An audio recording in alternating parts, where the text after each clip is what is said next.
Que quede claro, la primera evaluación del resultado electoral del 14 de noviembre la escuché y la leí en la cadena France 24, cadena internacional para el área de Latinoamérica. Textualmente decía lo siguiente y lo volvió a repetir los días siguientes.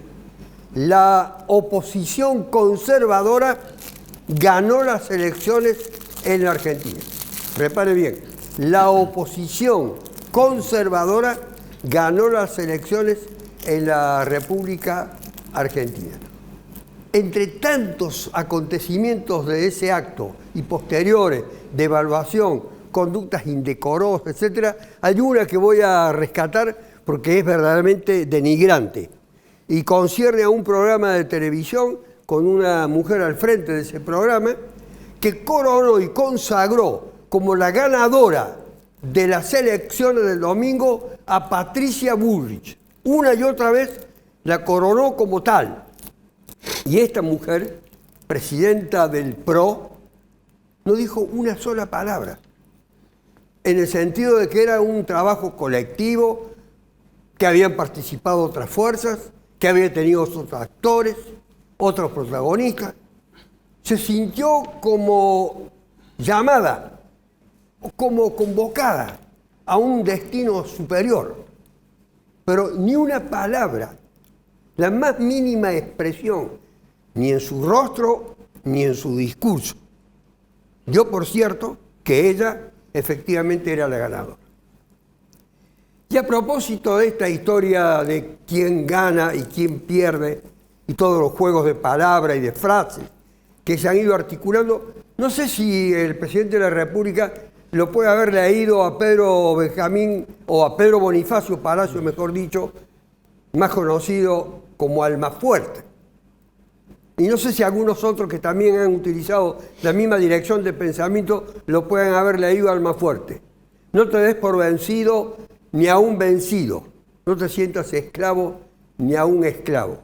Y trémulo de pavor, piénsate bravo y acomete feroz, ya mal herido.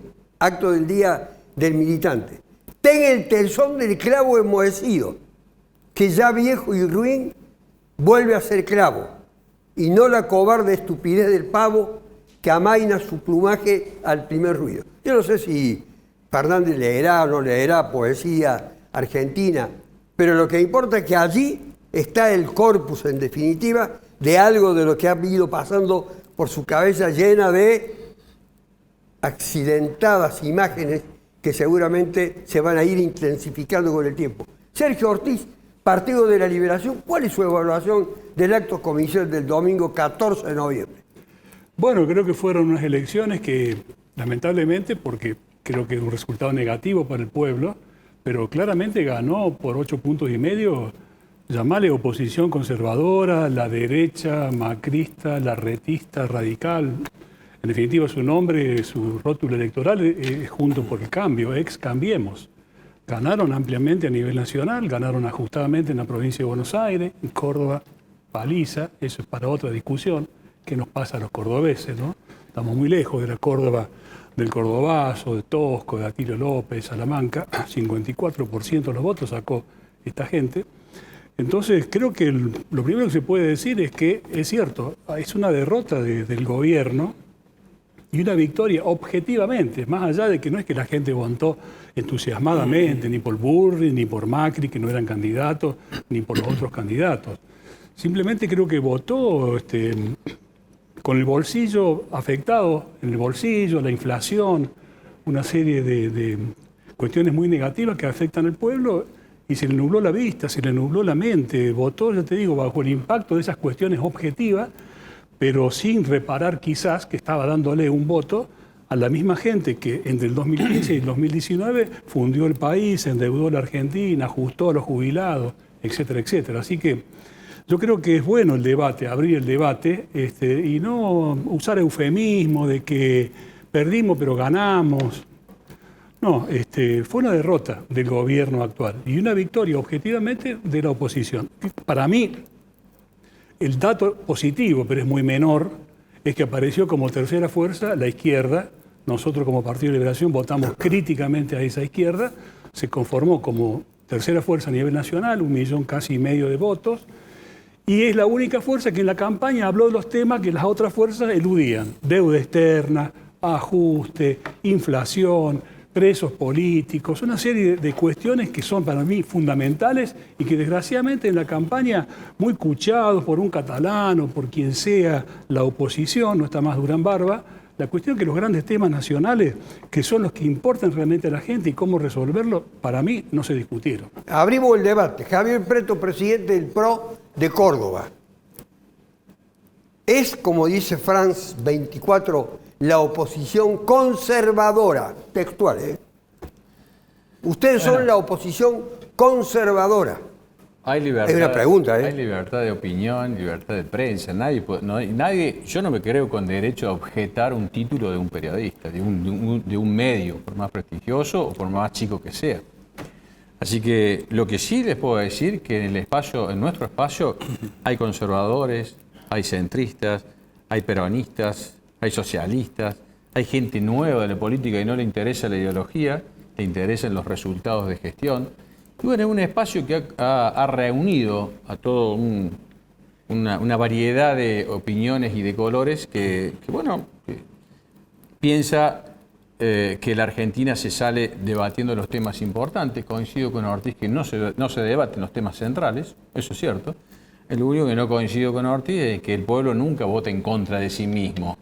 Digamos, el pueblo vota lo que cree que puede tener que ver con su esperanza de cambio. Ahora, coincido en que los temas de fondo no se debaten. Muy pobre, ha sido muy pobre, en muy pocos programas se han debatido temas centrales que todavía tenemos sin resolver. Y tampoco coincido con esa opinión tan simplista de que todos los problemas que tenemos ahora son generados en 4 años de gestión de Cambiemos, que cometió muchísimos errores, pero que hace muchísimos años que venimos muy mal administrados, venimos muy mal conducidos políticamente y nos debemos un gran debate, todas las fuerzas políticas, hacer mea culpa de lo que no hemos sido capaces de resolver cuando estuvimos en el gobierno, tratar de acordar políticas de Estado, cosa que no se debate en los temas centrales, mucho menos se llega a elaborar una política de Estado. Así que ahí tenemos un gran déficit. Por supuesto que los problemas más acuciantes son los que van definiendo una elección, porque la gente vota con la víscera más sensible, que es el bolsillo. Cuando no te alcanzan los recursos para comer bien, cuando se toman medidas que se dicen para cuidar el bolsillo argentino y los alimentos siguen aumentando. Hay controles de precios que no sirvieron en ningún lugar del mundo y acá creemos que todavía sirven. Estamos muy lejos de tener gestiones que nos puedan reencauzar por la buena senda. Pero bueno, el pueblo para mí no se equivoca. El pueblo va premiando o castigando y va buscando a alguien que saque el país adelante. Todavía no lo consiguió. Ricardo Moreno, secretario político de las 62 organizaciones, trabajaron activamente en favor de ellas, de Vigo y de la Sota. Para mí uno de los grandes errores de Schiaretti, para mí, es no haber tenido candidatos a la altura de lo que el peronismo probablemente necesitaba y haber apostado erróneamente es una cuestión para dilucidarlo tal vez en otro ámbito. Pero para usted el resultado, en una opción extrema, en una alternativa de Juntos por el Cambio, frente de todo haber obtenido el 25%. ¿Qué significado tiene? El significado no es decir, el resultado electoral a nivel nacional y provincial. Provincial, le estoy preguntando. El resultado a nivel provincial no es en contra de la gestión de Juan Schiaretti. El resultado provincial se circunscribe a una reprobación de parte de la sociedad cordobesa en contra de un modelo de gestión que es de Alberto Fernández.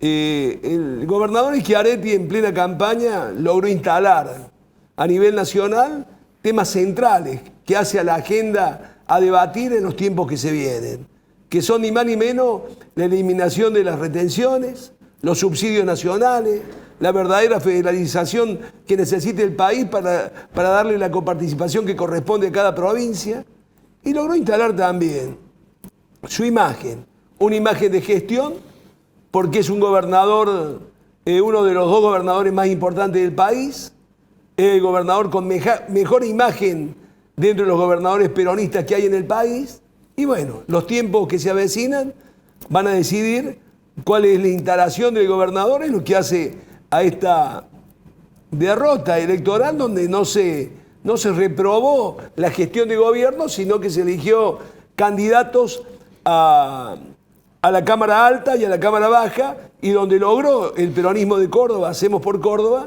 logró instalar para defender los intereses de la provincia a Alejandra Vigo en el Senado de la Nación.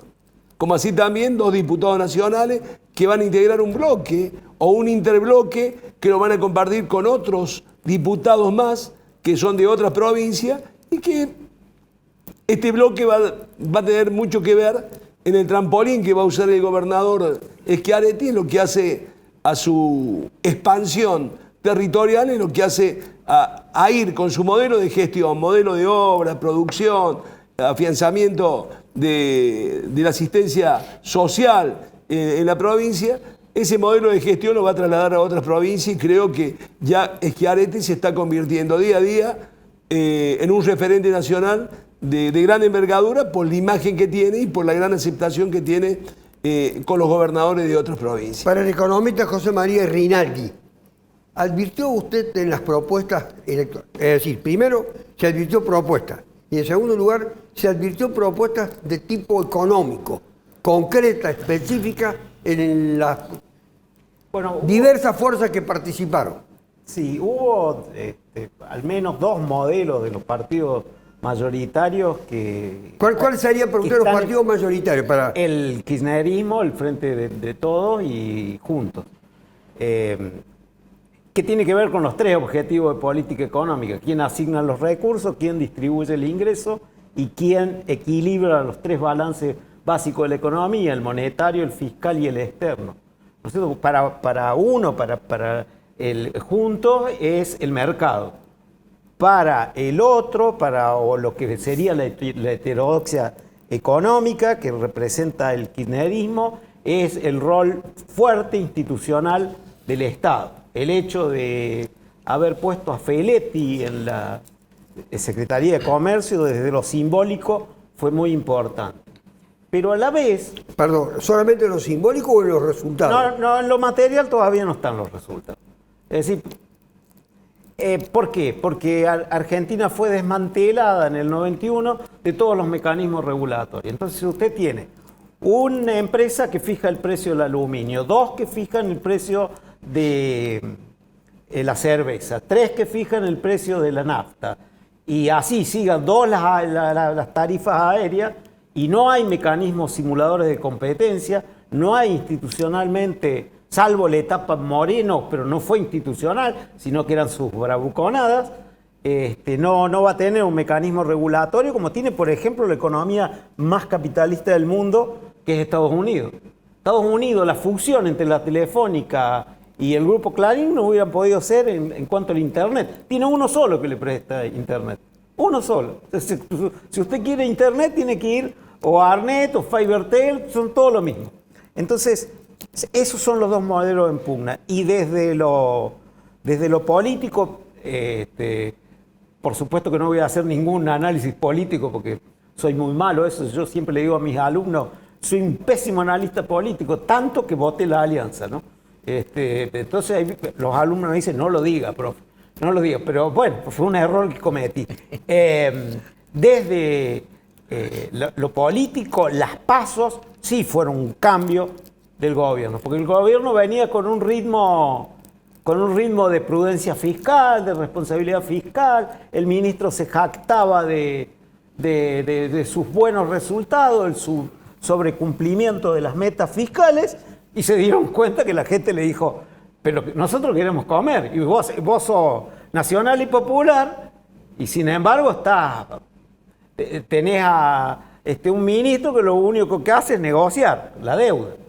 Entonces ahí cambiaron, recuperaron el modelo que tracciona por el lado de la demanda, el consumo del gobierno, aumentaron las asignaciones universal por hijo, el alimentar, y todo lo que mejoraron lo mejoraron. Vuelvo a mí una frase que me dijo una profesora doctora del doctorado, que Yo creí que era de Bourdieu y me dijo, no, es tuya, yo solo los he leído en los papers tuyos, así que ahora es mía.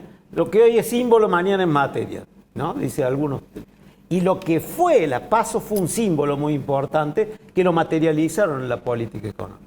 Ahora hay que ver cómo sigue el partido de truco con el Fondo Monetario Internacional y si van a volver a mostrarnos lindos y presentables ante la ortodoxia internacional o vamos a recuperar la política económica de la reactivación. Antes de saber cómo sigue el partido Truco, Ortiz, usted que ha sido un observador de todo, yo lo he leído constantemente en todos los documentos que llevan su firma en las redes, la caída, contrariamente a lo que ha ocurrido en Jujuy, en la provincia de Buenos Aires, en la capital federal, de los votos del FIT acá en Córdoba, ¿tiene una explicación?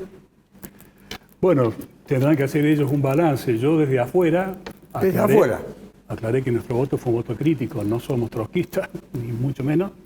Pero usted ha demostrado una cosa que es extraordinaria.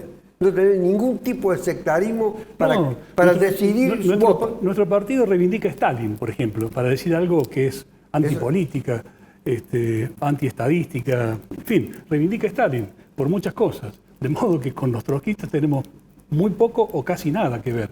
Sin embargo, como dije antes, en esta campaña ellos denunciaron el ajuste, denunciaron el fondo, plantearon bajar las horas de trabajo a 6 sin recorte de salario, sobre esa base ampliar los puestos de trabajo, una serie de cuestiones que nos llevaron a un voto crítico a ellos.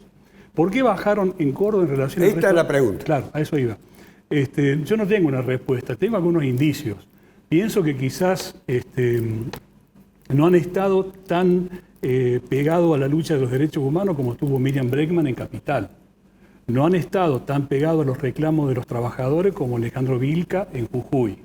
Y es más, un detalle que las vi a las tres dirigentes principales en un programa de televisión, las vi pelearse más entre ellas, poniendo un énfasis para mí totalmente exagerado y desubicado políticamente en contarse las costillas y criticarse unas a otras, antes que llamar al pueblo cordobés a votar en función de las cosas que las unen. Así que yo creo que por ahí habría que buscar la explicación de por qué, a diferencia de lo que ocurrió a nivel nacional, el FIT bajó un poco los votos. Pero yo quiero, antes de devolverle la palabra y que usted se la dé a los invitados que le parezca, quiero tomar un poco lo que decía recién el profesor Rinaldi. Coincido con él que a grosso modo él estableció una diferencia entre la oposición y el gobierno respecto al rol del mercado y del Estado. Pero obviamente esa diferencia no es tan taxativa, querido profesor, porque aún bajo los gobiernos kirchneristas, los monopolios, y esos mismos monopolios que él mencionó, en algunos casos no le puso nombres, yo le voy a poner nombres. Aluar en el aluminio, es la única que monopoliza la producción de aluminio. Techin, vía Siderar, Tenaris y otras que son de Techin, más Asindar, la producción siderúrgica, ¿no? Las 5 o 6 grandes exportadoras, Cargill, Cofco, Bunge, Molinos, etcétera, en la exportación, la misma Vicentín en su momento. Coca-Cola y Pepsi, no sé, las automotrices, que son 13 en total, pero entre ellas monopolizan y son todas extranjeras. Entonces yo creo que muchos fenómenos que se vieron en Argentina y que pesaron y pesan todavía, por supuesto, en el bolsillo y en los sufrimientos de la gente, esto es, los bajos salarios, la inflación, la recesión, si bien ahora estamos un poco mejor, todo eso tiene que ver con el poder omnímodo de los monopolios y de los oligopolios. Yo creo que recién Rinaldi citaba un trabajo, o empezó citando un trabajo de Claudio Lozano, también con más allá de las diferencias, él votó en contra de la 125 cuando era diputado, nosotros... Ahora director del Banco Nación. Exactamente. Bueno, pero él hizo un informe sobre el peso de los monopolios en la política argentina. Y eso es la gente que determina cuánto fabrican, qué precio tienen, si lo mandan al mercado o no, etcétera, etcétera. Frente a eso, bienvenido Feletti que le ponga un control de precios y un congelamiento, pero eso es pan para hoy y hambre para mañana. Ya viene una gran lucha por lo que se avisora en el Juntos por el Cambio, Cambiemos, o como se llame, porque en el orden nacional se avisora en menos de 72 horas una lucha frontal, Patricia Bullrich, Rodríguez Larreta, Macri, Vidal, eso se va a trasladar inevitablemente a Córdoba, donde usted va a tener como presidente del PRO un rol preponderante. Sí, vamos a tratar de que eso Sí, influya. perdón, va a tener, el sí significa dos cosas. Viene esa lucha y usted va a tener un rol preponderante para saber la respuesta. Las dos cosas. Las dos cosas. Porque, digamos, la lucha es natural, es hasta legítima, pero me parece que la sangre no va a llegar al río. Acá es una puja por posicionarse, falta mucho tiempo, falta muy poco para lo que es armar una buena fórmula para tratar de ganar la elección nacional y falta poco para todo el trabajo político que eso significa. Pero me parece que en la medida que se vayan perfilando algunos dirigentes sobre otros, después se va a ordenar naturalmente. Me parece que nadie podría seguir insistiendo en una puja cuando hay alguien que está mejor posicionado de cara a la sociedad. Y en cuanto a Córdoba, bueno, Córdoba, ahí mostramos un poco de nuestro espacio, un poco la rebeldía cordobesa, ¿no? Hubo un intento de tratar de digitar las candidaturas, se hizo, no se aceptó, se fue a la PASO, que es el mecanismo que establece la ley. Fue una PASO muy, muy importante y muy respetuosa y logró ordenar la lista. Y el ordenamiento de esa lista, que además le dio un gran triunfo después, ratificado en la general, ha posicionado a dirigentes locales que no están totalmente identificados con ninguno de los dirigentes nacionales que son nuestros precursores, los que un poco armaron todo este espacio político, pero que la verdad no hay un compromiso de seguir a rajatabla la postura de un dirigente. Y me parece que ahí hay un gran trabajo desde los partidos, a mí me toca en el mío, fortalecer el partido, que es lo que vengo insistiendo hace mucho tiempo. Nosotros tenemos muchos votos y tenemos poco reflejo de esos votos en dirigentes con entidad para representarlos. Entonces, mi trabajo va a consistir justamente en lo que yo insisto en recorrer toda la provincia, buscar a los mejores referentes sociales para que sean el que quiera, el que pueda, el que tenga disposición, representarnos como candidato intendente, concejales, tribunos, legisladores provinciales y diputados, y tratar de armar la mejor fórmula de Córdoba para tratar de gobernar la provincia y aportar al gobierno, al espacio nuestro en la disputa por el gobierno nacional, el mejor aporte. Ya voy a burlar un poquito más en la intimidad de ese diseño interior, sobre todo del PRO, que me parece que por ahí está como ninguneado en Córdoba o no tiene el nivel o el rol que le asignan, sobre todo los periodistas, le asignan un rol preponderante a las figuras que encabezaron la respectiva lista. ¿Usted lo ve solo a Fernández? Fernández Alberto, que lo llama a Ortiz Alverso, muy originalmente. Yo creo que hay una... Toda una definición lo de Ortiz. No, sí, pero yo observo desde la vereda del frente... Perdón, ¿se pone a la vereda del frente de Fernández Alberto? No, yo observo, no estando dentro del sistema de Alberto Fernández, una gran interna que tiene Cristina con el presidente y que le hace mucho mal al país, porque no se consolida un sistema de gobierno que tenga mucho que ver en el futuro de los tiempos que se avecinan. Este fue el motivo del desenlace electoral que tuvo el país, donde acá no se votó en contra de una gestión de gobierno, sino que se generó una antinomia con el gobierno nacional, donde el voto era a favor de quién le iba a poner el cascabel al gato al gobierno nacional en lo que respecta a la elección de los candidatos a diputados y a senadores. La gestión se deja para otro momento. La gestión del gobernador Schiaretti creo que se va a dilucidar el 23 con candidatos que tiene ya el peronismo. Ya candidatos que se están instalando. Uno es el intendente de la ciudad de Córdoba, Martín Yarllola. Otro es el ministro de Industria, Eduardo Castelo. Otro es el vicegobernador, Manuel Calvo. Otra es una de las que recién acaba de ser electa diputada nacional, que es Natalia de la Sota. Y yo creo que esa situación que genera la rispidez en una interna que advierte el pueblo argentino, y aquí en Córdoba la sociedad cordobesa puso mucho énfasis en esta elección que pasó en elegir a quien podría o a quien instalaría una decisión contraria a las políticas del gobierno nacional, es lo que corresponde que se debe analizar en lo que hace a la decisión que tomó la sociedad con respecto al electorado, cómo se definió en las urnas.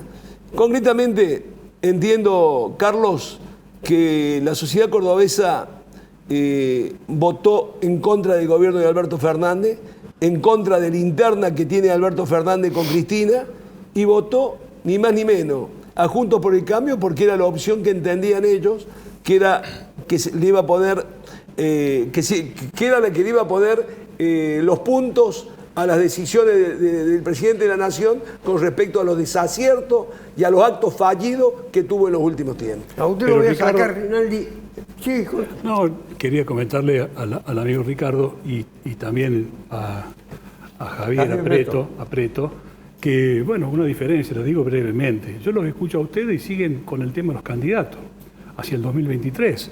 Ricardo, inclusive, en su intervención anterior, dando por sentado que Schiaretti va a trabajar para su campaña presidencial. Y ahora insiste, bueno, en quiénes pueden ser los candidatos a gobernador para el 2023. Y Preto hacía lo mismo con respecto a su tarea de armador en el PRO para eso. Yo respeto la interna de todos los partidos, absolutamente todos los partidos, pero le digo, me parece que hay que discutir otros temas hoy, cómo combatir la inflación, cómo generar puestos de trabajo en serio, cómo nos plantamos frente al Fondo Monetario, qué hacemos con los médicos y trabajadores de la salud precarizados. Esos temas son los concretos, después vendrán las Era candidaturas. justamente lo que yo quería preguntarle al economista Rinaldi, el tema Perdón. crucial de la inflación, que es un tema central. El talón de Aquiles. La gente le reconocería a cada uno de ustedes que hagan un aporte para este punto crucial. El talón de Aquiles de la política económica en la actualidad del gobierno actual es la inflación.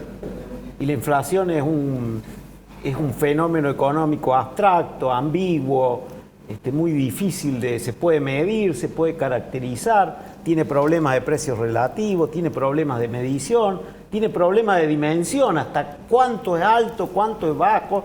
Si usted le dice a un japonés que va a tener una inflación anual de la mensual que tenemos nosotros, le dice a un japonés, va a ser tu inflación anual, va a ser un mes de Argentina 3,13, hacen en el Araquiri. Sin embargo, acá si tuviéramos una inflación de 10 puntos ¿Se hace en el anuales, Araquiri? Argentina año verde. ¿Se hacen aquí o salen a la calle? Yo creo que se hacen en el Araquiri. Culturalmente están en el top 5 de los índices de suicidio. Pero es un problema complejo, es un problema multicausal. Entonces, si mi decisión es decir, el problema de la inflación es el déficit, ¿no es cierto? Y el déficit fiscal. Y está demostrado por el Fondo Monetario Internacional, que no creo que sea muy heterodoxo, de que no es así. De que no hay ninguna, ni econométrica ni empíricamente, ninguna relación entre el déficit con la inflación, que justamente es al revés, sino que la inflación es la que termina ocasionando el déficit, porque usted pierde recaudación y se le indexa el gasto. Si usted cree que es la cantidad de moneda en poder del público, yo le digo, mire, ¿qué tiene que ver el M1, el M2 o el M3 con que el atado de lechuga del quintero, del cinturón verde, al súper o a la verdulería aumente 5 veces? Me para un segundo, tengo que hacer la pausa inevitablemente. Creo que estamos en el tema crucial de cómo podemos salir o cómo podemos resolver o solucionar. Tenemos que hacer una pausa obligada de unos minutos, tengan un poco de paciencia, porque a veces estas pausas nos irritan, nos exasperan a todos, incluido al que conduce el programa, pero forman parte del juego televisivo. Ya volvemos.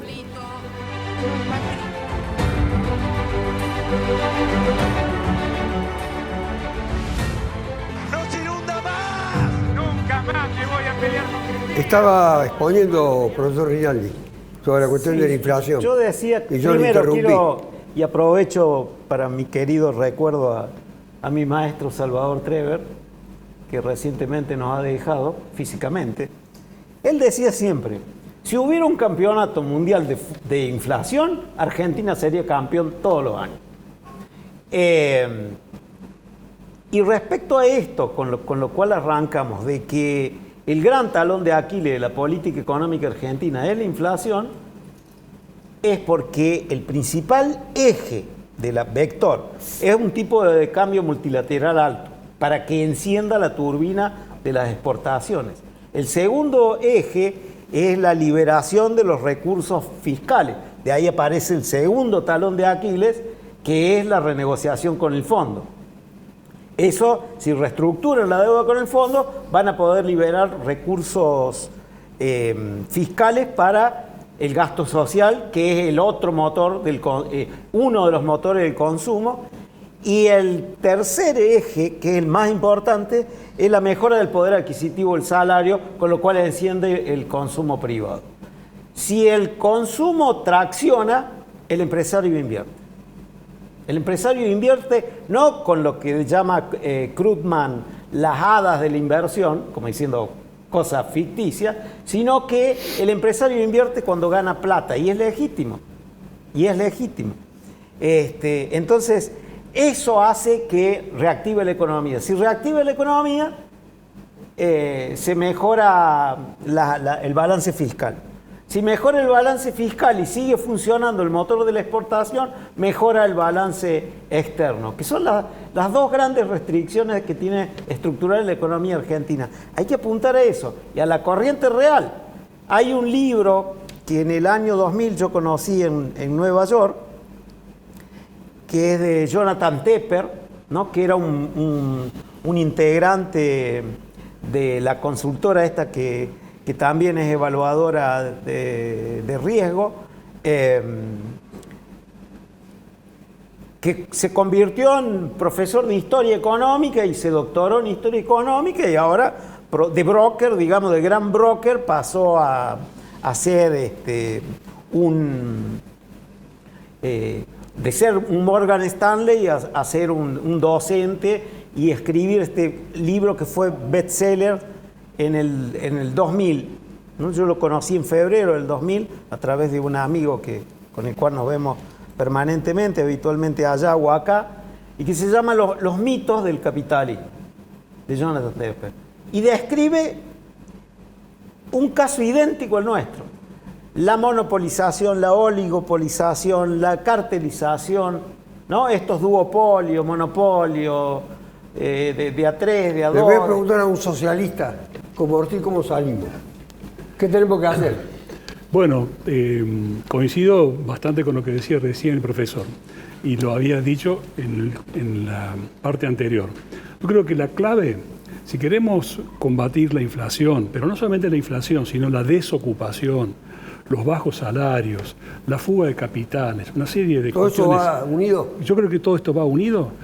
Eso tiene que ver con ponerle límites, por no decir acabar con los monopolios. Si digo acabar con los monopolios, van a decir, eso es un utópico. Bueno, por lo menos poner límites. Porque últimamente se hizo mucho hincapié en el tema alimentos, que eran de los que más habían aumentado. Ahora, a su vez, todo el mundo coincide en que los alimentos tienen que ver con molinos, con Arcor, con Aceitera General Dehesa, con La Serenísima, con Bimbo.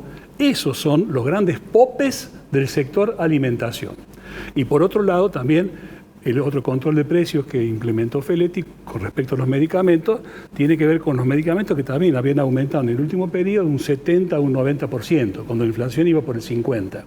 Y eso tiene que ver con los grandes laboratorios agrupados en CAEM, que es la Cámara de los Laboratorios Extranjeros, y en menor medida SILFA, de los laboratorios nacionales. Si bien estos últimos no son ningunos nene de pecho, como Remers y Bagó, por ejemplo. Entonces, si queremos controlar la inflación, hay que controlar a esos monopolios.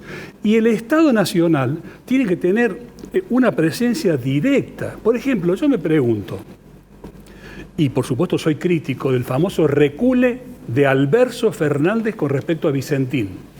Si hubiéramos contado con Vicentín expropiada y estatizada como se planteó en su momento, el Estado tendría una empresa directa en el rubro alimentos y además en el rubro exportación, con lo cual le permitiría al Estado incidir en el mercado de alimentos e incidir en los dólares y evitar la fuga de dólares en materia de las grandes exportadoras. No lo hicieron, tenían todo servido, una empresa a la que le habían dado créditos millonarios que no devolvió, que ahora está en problema con la justicia, no se animaron a eso. Entonces no es que es utópico, era una medida sencilla, no digo devolver al 45, al IAPI de Perón, a la Junta Nacional de Grano y de Carne. Vicentín, hermano, una empresa nacional que incidiera en el rubro alimentos. Y lo mismo digo con respecto a los medicamentos. Ahora están procesados. Sí, lógico, manga de delincuentes. Y lo mismo digo con respecto al tema de medicamentos, que la pandemia de COVID puso nuevamente sobre la mesa la importancia de este rubro. Yo digo una cosa, está bien, vacunamos, AstraZeneca, Pfizer, todas las empresas, habido y por haber, pero ¿por qué la Argentina no tiene una vacuna nacional propia? Sobre la base del CONICET, las universidades públicas, el hemoderivado de Córdoba. No podemos fabricar una vacuna. Cuba fabricó 5 vacunas, en realidad 3 que ya están en práctica y 2 que son candidatos vacunales. Entonces, de esa manera, yo creo, con una incidencia mayor del Estado, por supuesto un Estado con una posición soberana, con una posición nacional y popular en serio. No este Estado que dialoga justamente en la última semana con los CEOs de Syngenta, Accenture, Toyota y demás monopolios. Cuando se daban los resultados del día domingo, yo voy a volver, porque hay que mechar algunas cuestiones de televisión, son muy valiosos todos los aportes que se están haciendo. Cuando estaban dando los resultados, un periodista de un canal dijo, todo afectado, le daban los resultados de Colonia Carolla y de Jesús María, donde el triunfo de Juntos por el Cambio era aplastante. Dice, qué gente ingrata esta, la de Colonia Carolla y Jesús María, a la que el gobernador Schiaretti lo ha defendido siempre acaloradamente. ¿Usted tiene alguna explicación para esa decisión de ese electorado que efectivamente fue así? Vuelvo a reiterar, Carlos, el tema de cómo se expresó la sociedad cordobesa. Pero ese fenómeno, dijo, Fue un fenómeno sociológico. Digo, ingrato. Sí, fue una actitud ingrata porque, en primer lugar, hay que verlo de qué punto de vista es la óptica del observador con respecto a la decisión de un electorado. Acá no estaba en juego la decisión si el gobierno estaba con una mala gestión o no. Acá estaban en juego candidaturas a diputados y a senadores que no tenían nada que ver con la obra pública que el gobernador o con la coparticipación que el gobernador le dio de una manera muy federal a cada uno de los departamentos del interior. La decisión fue una decisión del electorado en Jesús María y en Colonia Carolla y en todos los puntos y departamentos del interior, salvo 2 o 3 departamentos que votaron adversamente a Juntos por el Cambio. Fue una decisión sociológica donde viene desde la nación el rechazo unánime hacia una política de gobierno débil, endeble, que se llama Alberto Fernández. Producto de las grietas, las internas y los desfasajes en una conducción que merece más de un reproche en lo que hace a los actos fallidos, como acá acaba de decir quien me acompaña en esta mesa, que el tema Vicentín, que se tomó con una decisión soberana, con una decisión patriota, de realmente tomar el toro por las astas para que Vicentín sea una empresa del Estado que controle el control de precios, los alimentos. No estaríamos hoy como estamos, donde la gente se está muriendo de hambre, doctor. Yo no he visto nunca en los últimos 20 años el hambre que camina por la calle. No he visto nunca que realmente esté faltando un plato de comida en muchas casas de gente que trabaja, que gana 30.000 pesos, 40.000 pesos y que no le alcanza.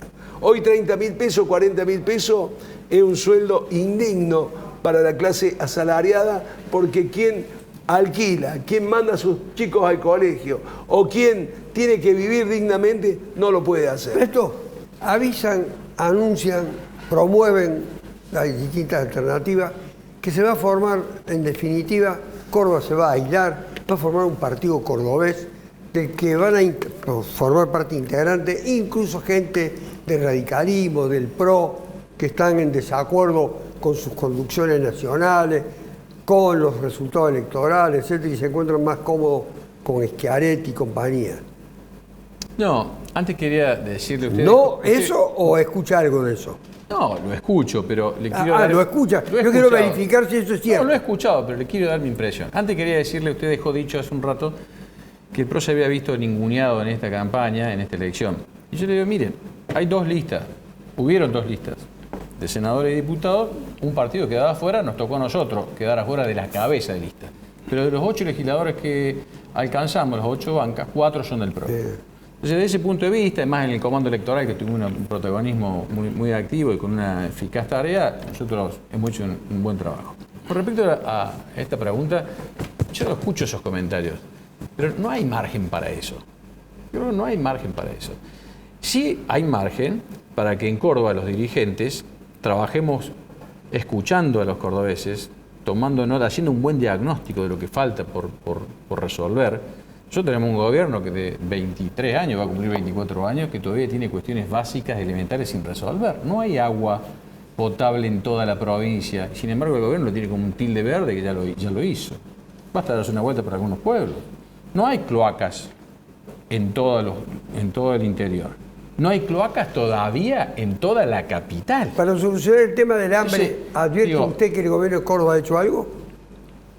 Bueno, El que lo acaba de decir Moreno en términos muy patéticos. El gobierno ha acompañado a la producción primaria. Nosotros somos unos grandes productores de cereales y oleaginosas y en eso el gobierno siempre ha estado acompañando. Ahora, no basta con eso.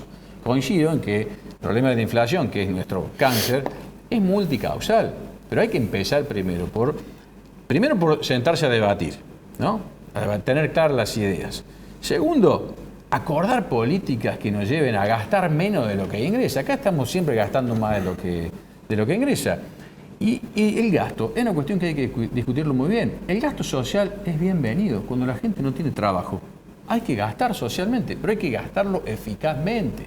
Hay que hacerlo directo al necesitado, eliminar los intermediarios, la cantidad de organizaciones que se enriquecen y los pobres siguen pobres o más pobres que antes. Los pobres han copado la calle en Córdoba. Claro, entonces al final las organizaciones, está bueno que haya organizaciones que representen pobres. Ahora, si se quedan con una porción de lo poco que puede darle el Estado, está pésimo.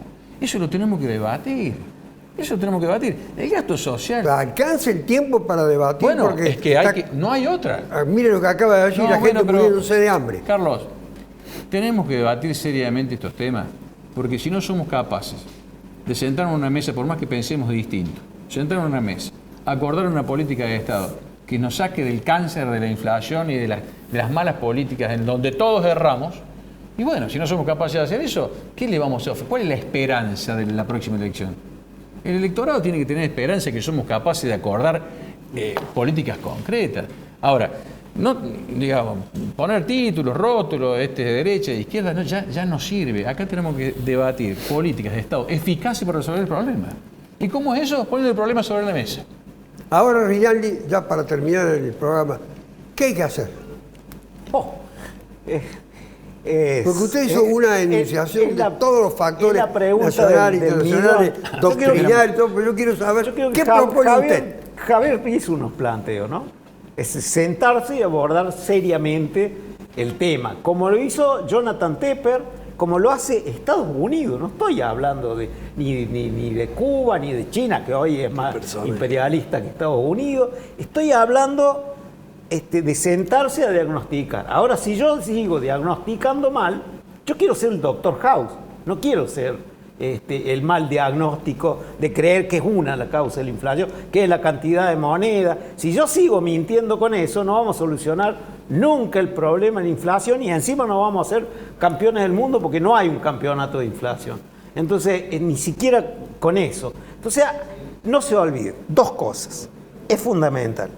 Hay dos cuestiones transversales a los tres ejes, esos que mandé, que hablé, tipo de cambio multilateral que traccione, gasto y liberación de recursos fiscales y mejora del poder adquisitivo. Los dos ejes son reestructurar la deuda, transversales, ¿no?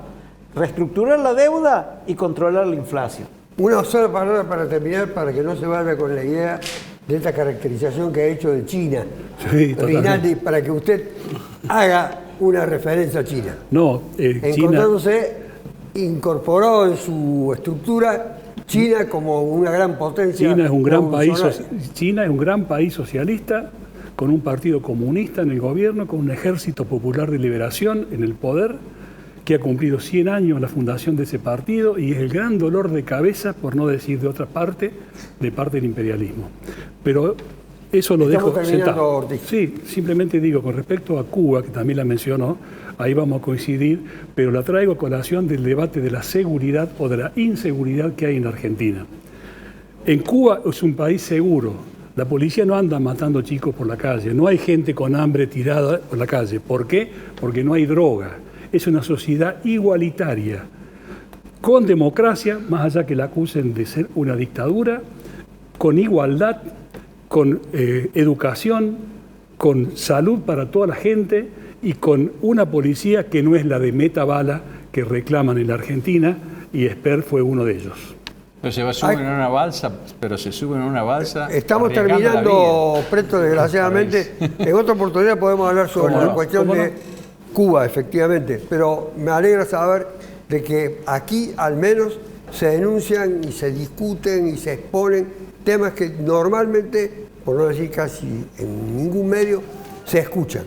Esta referencia a la actuación policial en Cuba no lo había escuchado de nadie en la Argentina. Es la primera vez, y lo hemos hecho en este programa, con el secretario, él siempre dice que no es el secretario primer animador del Partido de la Liberación, Sergio Ortiz. Le agradezco a cada uno de los presentes que hayan concurrido, que tengan suerte, Gracias por la y invitación. que tengamos suerte los argentinos, haya o no haya partido cordobés. Adiós.